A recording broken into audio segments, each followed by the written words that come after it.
सावन का महीना है और सावन के महीने में सब लोग शिव की उपासना में लगे और शिव का मतलब होता है ज्ञान।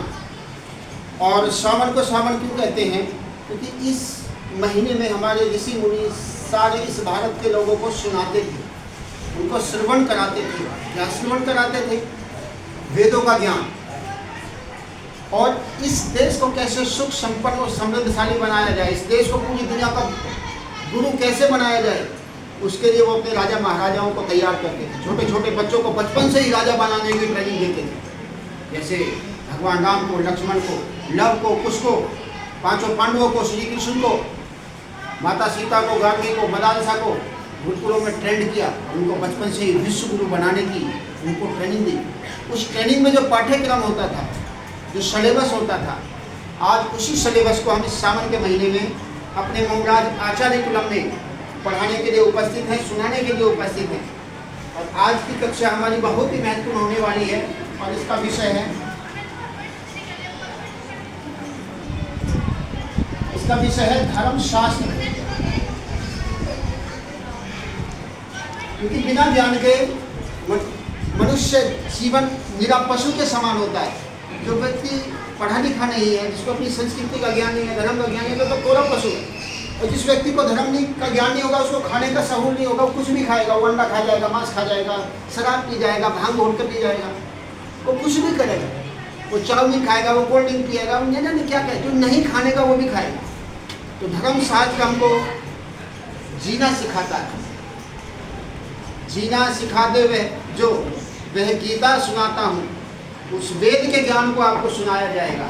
तो आप सभी हमारे छात्र इधर लगभग सैकड़ों छात्र आज कक्षा में उपस्थित हैं। बड़े ही ध्यान से सारे बालक आज इस वेद के ज्ञान को सुनने के लिए उपस्थित हुए हैं।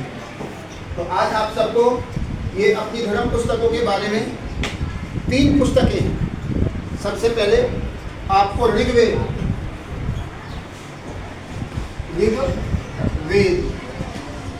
दूसरे नंबर पर मनुस्मृति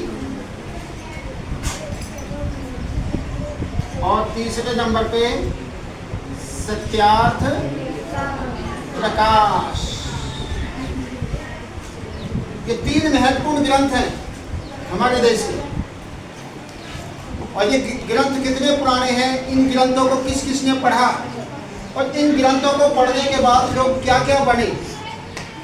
वेदों को ज्ञान को, वेद को पढ़ा तो ऋषि बन गए, मनुस्मृति को पढ़े तो राजा बन गए, और सत्यार्थ प्रकाश को पढ़े तो उत्तर प्रदेश के योगी आदित्यनाथ बन गए। तो बच्चों, आज हम इन तीनों ग्रंथों को आपको पढ़ाने वाले हैं। इन पुस्तकों को पढ़ा था सत्यार्थ प्रकाश सबसे पहले, ये भगत सिंह ने पढ़ी, ये नेताजी सुभाष चंद्र बोस ने पढ़ी, ये चंद्रशेखर आजाद ने पढ़ी। 1857 से लेकर 1947 तक 7 लाख क्रांतिकारियों ने ये पुस्तक पढ़ी। और इस पुस्तक को पढ़ करके इस देश से अंग्रेजों को खदेड़ दिया और उनका सामान लाद दिया ब्रिटेन जाने वाले पानी के जहाजों में। वो ताकत, वो सामर्थ्य हमारे सारे क्रांतिकारियों को कहाँ से मिली? सत्यार्थ प्रकाश पढ़ करके मिली। यदि आप भी सत्यार्थ प्रकाश पढ़ेंगे तो आप भी क्रांतिकारियों की तरह बन जाएंगे। तो चलिए आज हम कुछ बातें आपको पढ़ाएंगे।